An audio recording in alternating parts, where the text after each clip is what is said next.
अस्सलाम वालेकुम। कैसे हैं आप सब? खैरियत से? तो हमने जो है अपने फ़िज़िक्स के सेकंड ईयर का जो इलेक्ट्रोस्टैटिक्स का चैप्टर है, हमने इस चैप्टर को स्टार्ट किया हुआ था। तो आज जो हमारे पास इलेक्ट्रोस्टैटिक्स का चैप्टर है, उसके अंदर जो टॉपिक है इलेक्ट्रिक फ्लक्स, हम उस इलेक्ट्रिक फ्लक्स के ऊपर क्या करेंगे, बात करेंगे।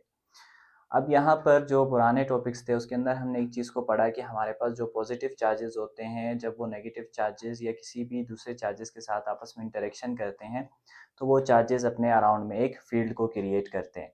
अब हमने एक और बात भी पढ़ी थी कि अगर कि हम पॉजिटिव चार्ज की बात करते हैं या हमारे पास कोई भी पॉजिटिव चार्ज है, तो ये पॉजिटिव चार्ज इसके अंदर हम जो चार्जेस हैं इसकी स्ट्रेंथ को बताने के लिए हम क्या करते हैं, इस तरह से इलेक्ट्रिक फील्ड लाइंस का सहारा लेते हैं। हम ये कहते हैं कि हमारे पास जो पॉजिटिव चार्ज होते हैं उसके जो हमारे पास फील्ड है वो क्या करती है, जो ये जो एरोज़ होती हैं जिसको हम इलेक्ट्रिक फील्ड लाइन्स, जो कि पुराना टॉपिक हम पढ़ चुके हैं, तो ये पॉजिटिव चार्ज से आउटवर्ड क्या करते हैं, मूव करते हैं। ठीक है? सेम अगर कि हम यहाँ पर एक चीज़ कंसीडर कर लें कि अगर कि हम यहाँ पर एक छोटा-सा एरिया कंसीडर कर लें। ये हमारे पास पॉजिटिव चार्ज है और ये इसकी फील्ड है, इसकी फील्ड के अंदर से इलेक्ट्रिक फील्ड लाइन जो है वो क्या कर रहे हैं, बाहर की तरफ आ रहे हैं। अब यहाँ ये जो इलेक्ट्रिक फील्ड लाइन्स बाहर आ रहे हैं, अगर कि मैं यहाँ पर क्या करूँ, अगर कि मैं यहाँ पर एक एरिया क्या कर दूँ, छोटा-सा कंसीडर कर दूँ, फॉर एग्ज़ाम्पल ऐसे, ठीक है? अगर कि मैं यहाँ पर एक छोटा-सा एरिया कंसीडर कर दूँ और ये इलेक्ट्रिक फील्ड लाइन क्या हो, इस एरिया के अंदर से पार हो जाए, तो मैं ये कहता हूँ कि हमारे पास ये क्या है, इलेक्ट्रिक फील्ड लाइन इससे पेनिट्रेट हो गई। अगर इस लाइन की मेजरमेंट, इलेक्ट्रिक फील्ड लाइन की मेजरमेंट हम करें जो कि किसी एरिया से पार हो रही हो, तो उसको सिंपल मीनिंग में हम लोग ये कहते हैं कि इलेक्ट्रिक फ्लक्स। ठीक है? ये बात उम्मीद है कि समझ में आ गई होगी। बहुत ही सिंपल है कि अगर कि हमारे पास इलेक्ट्रिक फील्ड लाइन्स किसी सर्टेन एरिया के अंदर से पेनिट्रेट हो जाएँ या बाहर निकल जाए, तो इसकी जो मेजरमेंट होती है कि एक एरिया से कितनी लाइन्स, इलेक्ट्रिक फील्ड लाइन्स बाहर गई, इसको हम क्या कहते हैं, इलेक्ट्रिक फ्लक्स। ठीक है? तो यही डेफिनेशन हमने लिखी हुई है ऊपर भी कि हमारे पास इलेक्ट्रिक फ्लक्स क्या होता है, कि इलेक्ट्रिक फ्लक्स हमारे पास सिंपल ये है कि the measurement of electric field lines, कि हमारे पास इलेक्ट्रिक फील्ड लाइंस की जो मेजरमेंट होती है, जो कि एक परपेंडिकुलर सर्टेन एरिया से क्या हो रही हूँ, पास हो रही हूँ। ठीक है? इसको हम क्या कहते हैं, इलेक्ट्रिक फ्लक्स। अब ये जो इलेक्ट्रिक फ्लक्स होता है, इसको हम लोग किस चीज़ से शो करते हैं, इसको हम लोग फाई से शो करते हैं, जो कि यहाँ पर ये लिखा हुआ है, इसको हम क्या कहते हैं, फाई। इलेक्ट्रिक फ्लक्स हमारे पास 2 से 3 चीज़ों के ऊपर क्या करता है, डिपेंड करता है। हम वो देख लेते हैं कि हमारे पास इलेक्ट्रिक फ्लक्स किन-किन चीज़ों के ऊपर डिपेंड करेगा। तो पहली चीज़ ये है कि हमारे पास जो इलेक्ट्रिक फ्लक्स फाई है, ये हमारे पास डायरेक्टली प्रोपोर्शनल होता है किस चीज़ के, इलेक्ट्रिक फील्ड लाइन्स के मैग्नीट्यूड के। हमारे पास जितनी भी ज़्यादा इलेक्ट्रिक फील्ड लाइन्स होंगी, हमारे पास जो उसका इलेक्ट्रिक फ्लक्स है, वो भी उतना ज़्यादा होगा। लेट्स सपोज़ जैसे कि यहाँ पर इलेक्ट्रिक फील्ड लाइन्स निकल रही हैं, तो ये किसी एक सर्टेन एरिया से क्या हो रही हैं, एक सर्टेन एरिया से पास हो रही हैं। अब यहाँ पर अगर के लाइन्स को देखें तो यहाँ पर बहुत सारी लाइन्स है, इसका मतलब ये कि हमारे पास यहाँ पर जो इलेक्ट्रिक फ्लक्स होगा वो भी ज़्यादा होगा। ज़्यादा इलेक्ट्रिक फील्ड लाइन्स होंगी तो हमारे पास जो सर्टेन एरिया है उससे ज़्यादा इलेक्ट्रिक फील्ड लाइन्स पेनिट्रेट करेंगी, जिसकी वजह से इलेक्ट्रिक फ्लक्स ज़्यादा होगा। ठीक है? दूसरी बात ये है कि हमारे पास जो इलेक्ट्रिक फ्लक्स होता है वो डायरेक्टली प्रोपोर्शनल होता है एरिया जहाँ से इलेक्ट्रिक फील्ड लाइन्स पेनिट्रेट या पास हो रही हैं। अब देखें यहाँ पर हमारे पास 2 एरिया है, एक ये एरिया है जो कि हमारे पास छोटा है और एक ये एरिया है जो कि हमारे पास बड़ा है। तो अब यहाँ पर देखें, इसका चूँकि एरिया छोटा है, इलेक्ट्रिक फील्ड लाइन्स वहाँ से आ रही हैं, तो एरिया छोटे होने की वजह से इससे सिर्फ 2 इलेक्ट्रिक फील्ड लाइन्स बाहर जा रही है। तो मतलब ये कि इस वाले का इलेक्ट्रिक फ्लक्स कम होगा। क्यों होगा? बिकॉज़ इसका एरिया कम है। अगली बात ये है कि हमारे पास यहाँ पे एक बड़ा वाइड एरिया है। अब जो इलेक्ट्रिक फील्ड लाइन्स आ रही हैं वो क्या कर रही हैं, एक बड़े वाइड एरिया से गुजर रही हैं। तो इसके अंदर देखिए हमारे पास जो इलेक्ट्रिक फ्लक्स है वो क्या है, ज़्यादा।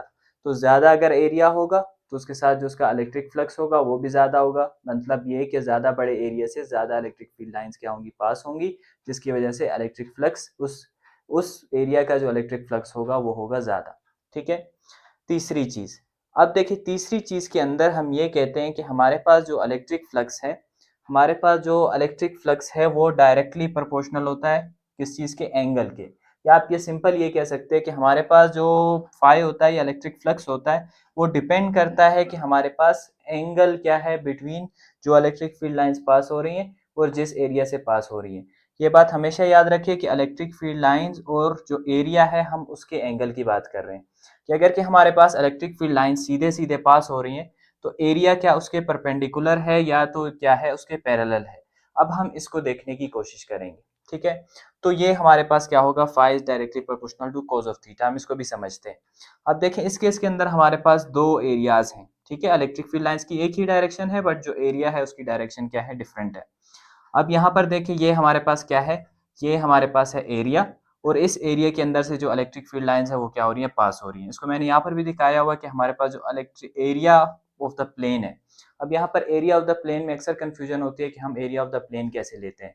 एरिया हमारे पास एक वेक्टर क्वांटिटी होती है, इसकी हम डायरेक्शन लेते हैं, और ये डायरेक्शन हमेशा परपेंडिकुलर टू द प्लेन होती है। फॉर एग्जाम्पल, अगर के मेरे पास ये जो मेरा जो हाथ है, इसका जो एरिया है, ये इसका क्या है, प्लेन। अगर कि ये इसका प्लेन है, ये इसकी सरफेस है, तो हमेशा जो एरिया का वेक्टर होगा वो इसके क्या होगा, परपेंडिकुलर यू इस डायरेक्शन में होगा, ठीक है। आप इस डायरेक्शन में भी ले सकते हैं, पीछे से भी ले सकते हैं। अगर कि अब मेरा हाथ ऐसे पड़ा हुआ है, तो इसका जो प्लेन और सरफेस है वो ये वाली है, तो इसका जो एरिया होगा वो क्या होगा, इसके परपेंडिकुलर इसके ऊपर होगा, या इसके परपेंडिकुलर इसके नीचे की तरफ इस तरह से होगा। तो हमेशा प्लेन का जो सरफेस होती है उसका जो डायरेक्शन होती है एरिया की, वो हमेशा उसके परपेंडिकुलर ये होती है, ठीक है। तो यहाँ पर हम देख रहे हैं कि हमारे पास जो प्लेन है वो कुछ इस डायरेक्शन में पड़ा हुआ है, और इस डायरेक्शन के अंदर जो हमारे पास इलेक्ट्रिक फील्ड लाइंस है वो इस तरह से इसके अंदर से क्या हो रही है, पार हो रही है। तो यहाँ पर आप एक चीज देख रहे हैं कि एरिया की डायरेक्शन भी यही है, और इलेक्ट्रिक फील्ड लाइंस की जो डायरेक्शन है वो भी यही है। तो मतलब ये कि हमारे पास यहाँ पर क्या हो रहा है कि फाई हमारे पास मैक्सिमम प्रोड्यूस होगा जब हमारे पास थीटा की जो डायरेक्शन होगी वो 0 डिग्रीज होगी। जैसे कि आप देख रहे हो कि एरिया और ये दोनों आपस में 0 डिग्रीज या क्या बना रहे हैं, पैरेलल बना रहे हैं। बहुत ही सिंपल, आप इसको जो है आसान जो है लफ्ज़ों में समझ सकते हैं कि अगर कि हमारे पास, अगर कि हम हवा जो है उसको एक इलेक्ट्रिक फ्लो, या उसको हम एयर का जो फ्लो है उसको हम समझ लें, और उसके सामने सामने जो है हम जो है प्लेन को बिल्कुल सीधा सीधा इस तरह से खड़ा कर दें, तो जो हवा आएगी वो उसके ऊपर क्या करेगी, ज़्यादा से ज़्यादा प्रेशर डालेगी। सेम यही बात, अगर कि हमारे पास हवा इस डायरेक्शन में आ रही है, और हमने जो है अपना प्लेन या अपना जो सफ़ा है उसको इस तरह से, या कोई भी आपने एरिया लिया हुआ उसको इस तरह से रखा है, तो हवा सारी उसके ऊपर से गुजरेगी, बल्कि उसके अंदर से कोई भी पार नहीं होगी और कोई प्रेशर उस पर जनरेट नहीं होगा, ठीक है। तो सेम यहाँ पर है कि अगर कि हमारे पास इलेक्ट्रिक फील्ड लाइंस इस डायरेक्शन में जा रहे हैं, और जो हमारे पास प्लेन है, सरफेस है, वो भी उसी डायरेक्शन में पड़ा हुआ है, तो वहां पर जब ज़्यादा से ज़्यादा लाइन क्या होंगी, गुजरेंगी, जिसकी वजह से हमारे पास इलेक्ट्रिक फ्लक्स ज़्यादा होगा। तो पैरेलल केस के अंदर, 0 डिग्री केस के अंदर, फाई हमारे पास इलेक्ट्रिक फ्लक्स हमेशा हमारे पास क्या होगा, मैक्सिमम होगा। दूसरा केस हमारे पास ये है जहाँ पर आप देख रहे हैं कि हमारे पास जो प्लेन है, जो प्लेन की हमारे पास डायरेक्शन है वो क्या है, कुछ प्लेन ऐसे सीधा पड़ा हुआ है, तो इसका जो सरफेस एरिया होगा वो इसके परपेंडिकुलर ऊपर की तरफ होगा। इलेक्ट्रिक फील्ड लाइंस की डायरेक्शन क्या है, ये, और एरिया जो इसकी डायरेक्शन है वो है ये। तो अब यहाँ पर हमारे पास जो डायरेक्शन बन रही है, जो हमारे पास एरिया का सरफेस, जो प्लेन का एरिया है उसकी जो डायरेक्शन है वो हमारे पास ऊपर की तरफ है, वाइल इलेक्ट्रिक फील्ड की डायरेक्शन हमारे पास यूं है। तो इसके अंदर जो हमारे पास जो एंगल बन रहा है वो हमारे पास कितना एंगल बन रहा है, यहाँ पर हमारे पास बन रहा है 90 डिग्री, और हम यहाँ पर ये भी शो कर रहे हैं कि हमारे पास ये जो एंगल बन रहा है वो क्या है, हमारे पास परपेंडिकुलर। अब इस केस में देखें कि यहाँ पर ये जो इलेक्ट्रिक फील्ड लाइंस है ये इस प्लेन के ऊपर से गुजर रही है, बल्कि अंदर से पास नहीं हो रही। और डेफिनेशन के लिहाज से एरिया के अंदर से जब इलेक्ट्रिक फील्ड लाइंस पेनिट्रेट होंगी, उसको पार करेंगी, पास करेंगी, तब जाकर इलेक्ट्रिक फ्लक्स हमारे पास जनरेट होगा, उससे पहले नहीं। तो क्योंकि एरिया के अंदर से इलेक्ट्रिक फील्ड लाइंस अब तक पास ही नहीं हुई, तो यहाँ पर हमारे पास जो इलेक्ट्रिक फ्लक्स होगा वो क्या होगा, जीरो। तो सिंपल मीनिंग में, अगर कि हमारे पास फाई जो है वो हमारे पास मिनिमम या जीरो होगा, कब, जब हमारे पास थीटा परपेंडिकुलर होगा, मतलब कि क्या होगा, 90 डिग्री के ऊपर होगा। तो उम्मीद है कि यहाँ तक ये बात समझ में आ गई होगी। हमने ये चीज़ समझ ली कि हमारे पास फ्लक्स क्या है, और फ्लक्स कितनी चीज़ों के ऊपर किस किस तरह से डिपेंड करता है। अब हम इसको मैथमेटिकली लिख लेते हैं कि हमारे पास देखिए जो फ्लक्स है वो 3 चीज़ों के ऊपर डिपेंड कर रहा है, ठीक है। पहला ये कि हमारे पास फाई डायरेक्टली प्रोपोर्शनल है magnitude of electric field lines. दूसरा ये कि फाई डायरेक्टली प्रोपोर्शनल है एरिया ऑफ द सरफेस। और तीसरा फाई हमारे पास एंगल के ऊपर भी डिपेंड करता है। तो अगर कि इन तीनों चीज़ों को मैं एक साथ लिख लूँ, तो मैं ऐसे लिख सकता हूँ कि जब फाई ये हमारे पास डायरेक्टली प्रोपोर्शनल है किस चीज़ के, फर्स्ट ऑफ ऑल ये हमारे पास डायरेक्टली प्रोपोर्शनल है ई, हमारे पास इलेक्ट्रिक फील्ड का जो मैग्नीट्यूड है उसके। दूसरा हमारे पास ए, और इसके साथ साथ हमारे पास किस चीज़ के, कॉज ऑफ थीटा, इस चीज़ के, ये हमारे पास इक्वल है। अगर कि मैं साइन ऑफ प्रोपोर्शनैलिटी को हटाऊंगा, तो ये हमारे पास फाई ये इक्वल हो जाएगा किस चीज़ के, 1। यहाँ पर जो हमारे पास, हम हमेशा क्या करते हैं, कांस्टेंट लगाते हैं। इस केस में जो हमारे पास जो प्रोपोर्शनैलिटी कांस्टेंट है वो क्या है, 1। तो 1 is equal to 1 E A cos of theta. ठीक है, अब यहाँ पर एक बात देखें कि हमारे पास 1 इससे मल्टीप्लाई हो रहा है, तो अगर कि मैं इसको मिटा भी दूँ तो कोई फर्क नहीं पड़ता। तो ये हमारे पास क्या है, ये हमारे पास फ्लक्स का फॉर्मूला है। इसको हम एक और तरीके से भी लिख सकते हैं। हम एक बात जानते हैं कि कोज ऑफ थीटा हमारे पास क्या है, E और A, ये दोनों क्या है, वेक्टर क्वांटिटी हैं, और इसके साथ हमारे पास क्या आ रहा है, कोज ऑफ थीटा। तो अगर कि हमें याद हो तो हम जो हमारे पास डॉट प्रोडक्ट होता है E डॉट A, अगर E और A दोनों वेक्टर क्वांटिटी हैं और ये इसका डॉट प्रोडक्ट है, तो हमारे पास क्या होगा, कोस थीटा को अगर कि हम हटाते हैं तो हम इसको इस तरह से भी लिख सकते हैं कि ये हमारे पास क्या आ जाएगा, E डॉट A, मतलब dot product of electric field lines to the certain area, it is also known as magnetic flux.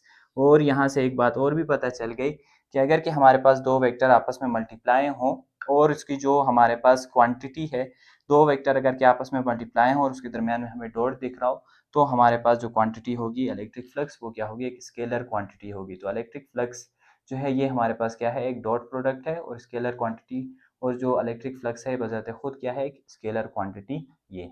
ठीक है, तो उम्मीद है कि यहाँ तक जो आपको बात होगी वो समझ में आ गई होगी। इसके बाद जो अगली वीडियो है उसके अंदर हम ये देखेंगे कि हमारे पास जो इलेक्ट्रिक फ्लक्स है, यहाँ पर जो हमने इलेक्ट्रिक फ्लक्स फाइंड आउट किया है वो है हमारे पास क्या है, एक प्लेन एरिया के लिए।